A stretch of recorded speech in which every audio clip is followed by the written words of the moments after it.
ఆంధ్రప్రదేశ్లో ఉపాధి హామీ పథకంలో అక్రమాలకు చెక్ పెట్టారు. దొంగ మస్తర్లను అడ్డుకోవాలని కేంద్రం ఆదేశించింది. దీంతో రాష్ట్ర పంచాయతీరాజ్ గ్రామీణాభివృద్ధి శాఖ కార్యాచరణ ప్రణాళికలను సిద్ధం చేసింది.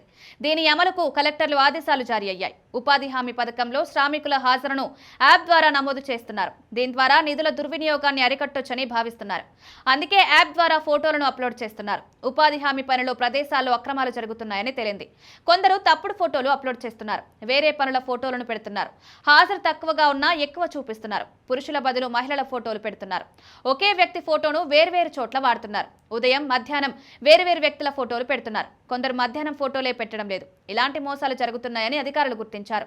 ఈ అక్రమాలకు చెక్ పెట్టేందుకు కీలక ఆదేశాలు జారీ చేశారు. ఇకపై గ్రామ స్థాయిలో శ్రామికుల హాజరుకు సంబంధించిన ఫోటోలను పరిశీలించాలని ప్రభుత్వం ఆదేశించింది.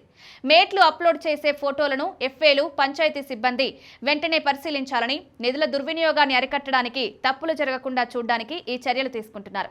తప్పుడు ఫోటోలు అప్లోడ్ చేస్తే కఠిన చర్యలు తీసుకుంటామని హెచ్చరించారు.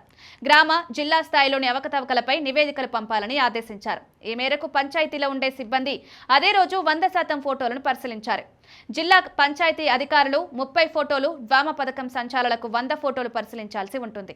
ఫీల్డ్ టెక్నికల్ అసిస్టెంట్లు, కాంట్రాక్ట్ సిబ్బంది 200 ఫోటోలు లేదా 10% ఫోటోలనైనా పరిశీలిస్తారు. రాష్ట్ర స్థాయిలో పంచాయతీరాజ్ గ్రామీణాభివృద్ధి శాఖ కమిషనర్ 10 ఫోటోలు చూడాల్సి ఉంటుంది. ఉపాధి పథకం సంచాలకులు, వారి సిబ్బంది 100 ఫోటోలు పరిశీలించాలి. కాంట్రాక్ట్ సిబ్బంది 2 ఫోటోలు లేదా 50% ఫోటోలను పరిశీలించాలి. ఒకవేళ తప్పుడు ఫోటోలు అప్లోడ్ చేస్తే కనుక వారిపై కఠిన చర్యలు తీసుకుంటారు. గ్రామ, జిల్లా స్థాయిలో గుర్తించిన తప్పులపై తీసుకున్న చర్యలను జిల్లా అధికారులు రోజు నివేదిక రూపంలో పంపాలి. ఈ రిపోర్ట్ను పంచాయతీరాజ్ గ్రామీణాభివృద్ధి శాఖ కమిషనర్ కార్యాలయానికి పంపించాల్సి ఉంటుంది.